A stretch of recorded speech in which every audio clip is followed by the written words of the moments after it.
आपण ऍड क्वेश्चनचा पहिला भाग पाहिला होता पार्ट 1. आता पार्ट 2 पाहणार आहोत. ओके, व्हिडिओ पूर्ण पहा. जर तुम्ही व्हिडिओ पूर्ण पाहणार नाही ना तर क्वेश्चन टॅग नाही समजणार तुम्हाला. स्किप करून पुढे जाणार. अरे बाबा, जीवनाची परीक्षा ही लाईफमध्ये सक्सेस व्हायचे एक्झामला विचारलं जातं, स्पर्धेत परीक्षेत विचारलं जातं. तुम्ही जर स्वतःसाठी 10-15 मिनिटं 20 मिनिटं देऊ शकत नसेल ना तर काही करू नका, सोडून द्या आत्ताच. जो व्यक्ती पूर्ण बघणार आहे त्याचा फायदा नक्की होणार आहे.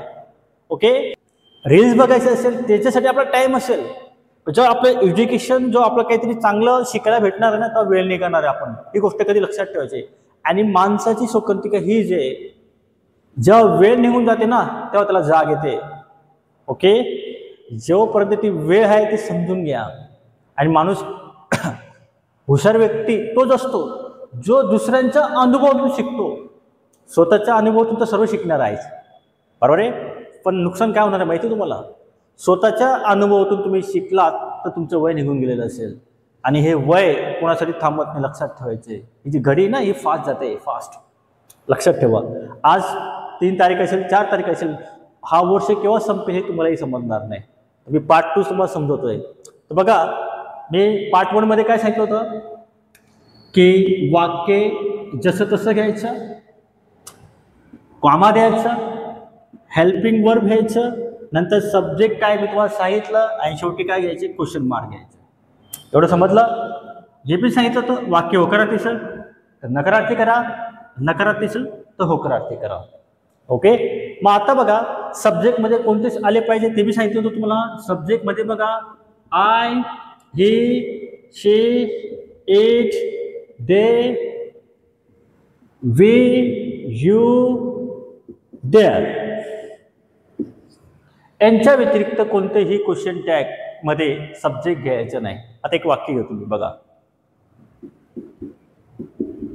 दिस is a dog. These are dogs. Okay, बघा ह्या 2 वाक्यामध्ये काय फरक आलाय सांगा मला. इथं these आहे, इथं these आहे, इथं is आहे, इथं are आहे. हा एक वचन आहे का अनेक वचन तुम्ही कन्फ्युज होणार आहे. तर लक्षात ठेवा, is किंवा was आलं तर एक वचन समजा, are किंवा वर आलं तर अनेक वचन समजा. नाही तेही समजा. अ डॉग आलाय, राईट, तर एक वचन, डॉग्स आलाय, अनेक वचन. वाक्य काय घेणार? जसं तसं घ्यायचं. फुलस्टॉप पाहून टाकायचा, कॉमा द्यायचं. ओके, इट्स नकारार्थी काय, इजंट. इथं धीज. तर मला सांगा सब्जेक्टमध्ये धीज आलाय का? बघू एकदा बघून सांगा मला, धीज आलाय का, नाही आलाय. तर मी तुम्हाला काय सांगितलं ते, मुलाचं नाव आलं तर ही, मुलीचं नाव आलं तर शी. पण जर मुलाचं बी नाव नाही आहे, मुलीचं बी नाव नाही आहे, आलं कसं काहीतरी आहे, तर मी तुम्हाला सांगितलं एक वस्तू असेल तर इट आणि अनेक क्वेश्चन असेल तर दे, बस हे 2 वापरायचे. हे नसेल तर हे 2 वापरायचे. तर मला सांगा दिस एक क्वेश्चन आहे, कशावरून समजेल तुम्हाला? एज वरून. ते नाही डॉग वरून तुम्हाला एक क्वेश्चन समजेल. तुम्ही या ठिकाणी घेतलं, मी इट घेतलं आणि शेवटी क्वेश्चन मार्क घेतलं. Same these are dogs, comma आरचं आरंट आणि धीजचं दिस, सॉरी धीजचं दे आणि शेवटी क्वेश्चन मार्क. बघा एक तुम्हाला सांगतो, वाक्यामध्ये धीज आलं किंवा दॅट आलं त्याच्यासाठी सब्जेक्ट इट घ्यायचं आहे. ओके, आणि धीज आलं किंवा दोज आलं तर याच्यासाठी सब्जेक्ट घ्यायचे, दे घ्यायचे. बस एवढं लक्षात ठेवायचं, माइंडमध्ये फिट करून घ्या. वाक्यात धीज किंवा दॅट आलं तर इट वापरा, धीज किंवा दोज आलं तर दे वापरा. तरी कन्फ्यूज होत असणार. इथं दुसरं काहीतरी समजा एक वाक्य घेऊ आपण. Children are playing. ओके, इथं आर आलाय म्हणजे हेल्पिंग वर्ब आहे. ओके, वाक्यात कॉमा द्या. आरचं काय याचं, आरंट. इथं चिल्ड्रन आलाय बघा, चिल्ड्रन. तर मी तुम्हाला सांगितलं काय, अनेक क्वेश्चन आलं, अनेक क्वेश्चन तर दे वापरायचे. मग इथं मी काय घेणार आहे, दे घ्यायचे, शेवटी क्वेश्चन मार्क द्यायचं. मला वाटतं तुम्हाला हा भाग व्यवस्थित आणि चांगल्या पद्धतीने समजला आहे. नाही समजलं तर मला नक्की कमेंटमध्ये रिप्लाय द्या, मी तुमचं त्याचं उत्तर सांगेल.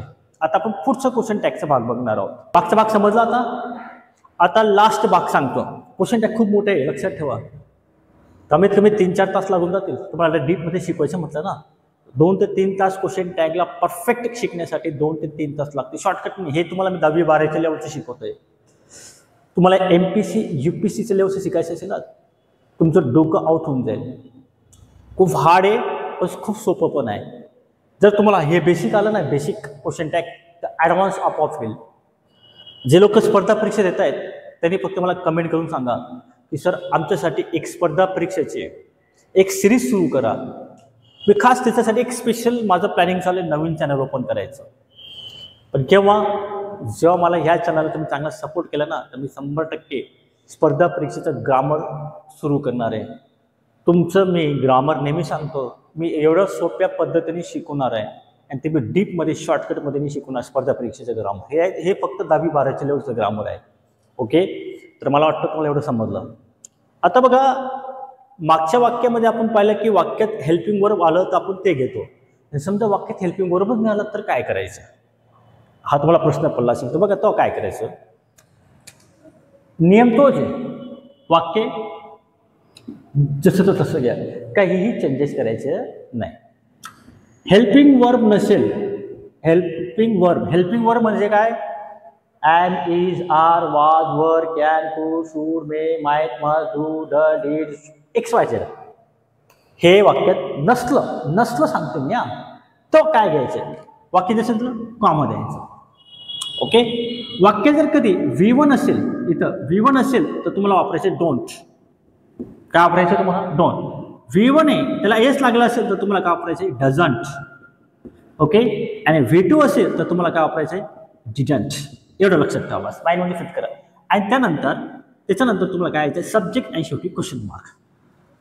मी परत एकदा सांगतो बघा, वाक्यात हेल्पिंग वर्ब नसेल तर V1 आलं तर डोंट वापरा, V1 ला एस लागलं डझन वापरा, आणि V2 आला तर डिडंट वापरा. आता तुम्ही म्हणा V1 V2 काय, तर बघा V1 V2 काय, जसं आता फॉर एक्झाम्पल आता प्ले घेतला मी, हा प्ले हा झाला V1.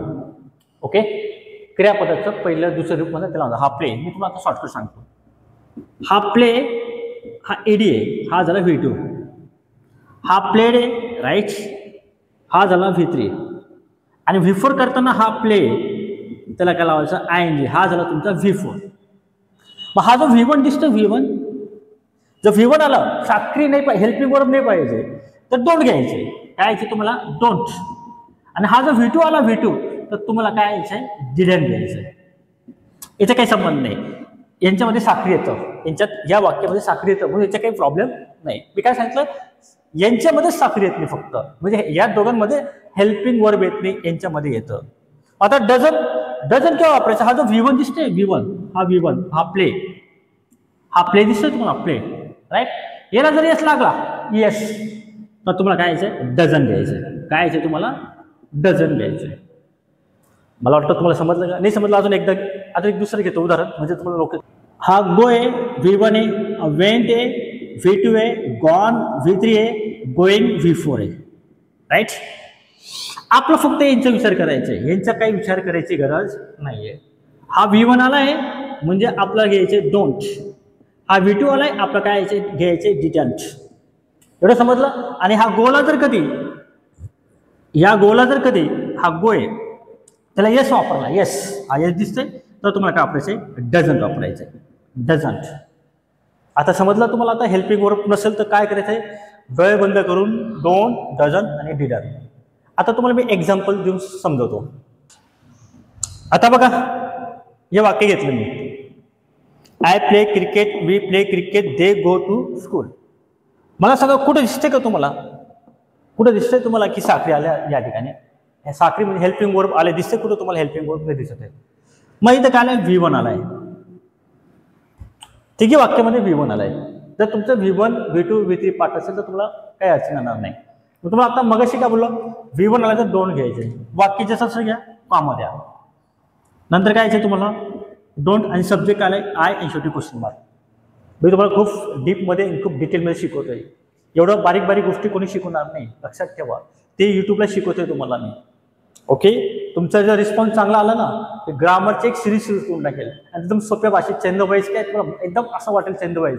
ओके, डिग्री काय तुम्हाला असं वाटेल डायरेक्ट. पण त्यासाठी तुमचा रिप्लाय येणं महत्त्वाचं. असं तुम्ही रिप्लाय देत नाही, बघू आता तुमच्या यासाठी तुम्ही रिप्लाय दिलं चांगली गोष्ट आहे. प्ले, V1 आहे, कॉमा द्या, डोंट. ओके, V आलाय सब्जेक्ट, वे घ्याय झालं वाक्य. इथं काय गो, वाक्य जसं घ्या, डोंट, सब्जेक्ट आलाय दे, शेवटी क्वेश्चन मार्क. मला वाटतं एवढं समजलं.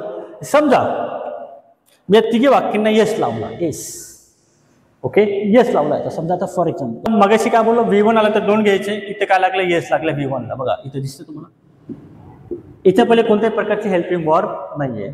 V1 ला येस लागलं तर आपलं काय याच्यात डझन घ्यायचंय. कॉमा दिला, मी घेतला डझंट.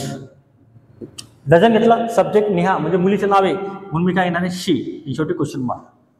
इथे मी येस लागलाय म्हणजे काय घेणार, डझन, कॉमा द्या, कॉमा डझंट. ओके, राहुल मुलाचं नाव आहे म्हणून आपण काय येणार आहे, ही, शेवटी क्वेश्चन मार्क. ओके, इथे मी येस लागलाय, कॉमा द्या म्हणजे आपण काय येणार आहे, डझंट, आणि सब्जेक्ट काय येणार आहे, शी घेणार आहे, शेवटी क्वेश्चन मार्क. समजलं तुम्हाला. V1 आला तर डोंट, V1 ला येस लागला तर डझंट, एवढा. आणि जो सब्जेक्ट असेल तो सब्जेक्ट घ्यायचा आहे. सब्जेक्टसाठी काय घ्यायचं तुम्हाला मी मगाशी सांगितलं. या वाक्यात हेल्पिंग वर्ब आलाय का, नाही आलाय.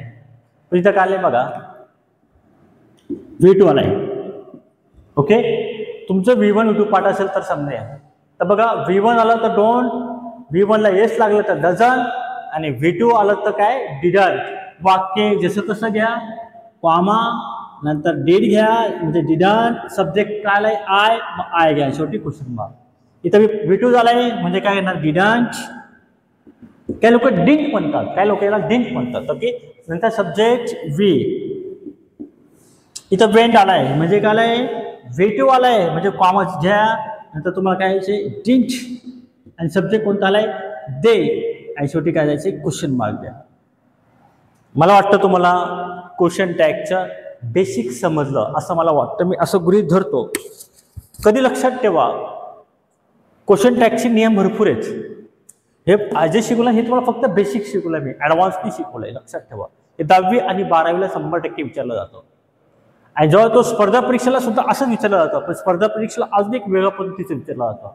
म्हणून मला तुमच्या रिप्लायची कमेंटची गरज आहे की सर आमच्यासाठी खास करून स्पर्धा परीक्षा आणि 10वी 12वीचे जे मुलांची एक्झामची तयारी करतायत त्यांनी मला जर कमेंट केलं की सर आमच्यासाठी ग्रामरची एक सिरीज सुरू करा, मी नक्की सुरू करणार आहे.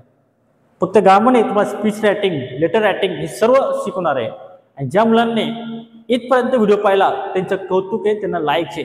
ओके, मी आता नाही बोलणार की तुम्ही लाईक करा, कमेंट करा, आता तुमची मर्जी आहे. तुम्ही लाईक करा, कमेंट करा, हे तुमच्यावर अवलंबून आता. ओके, मी माझं काम केलंय, मी माझं काम शिकवलंय, आता ती तुमची मर्जी आहे. लाईक करा किंवा नको करा. मी तुम्हाला नेहमी प्रत्येक व्हिडिओमध्ये बोललो, पण आता नाही सांगत आता तुम्हाला की तुम्ही मला लाईक करा. डिपेंड ऑन आहे, तुमच्यावर अवलंबून आहे. ओके, धन्यवाद, थँक्यू.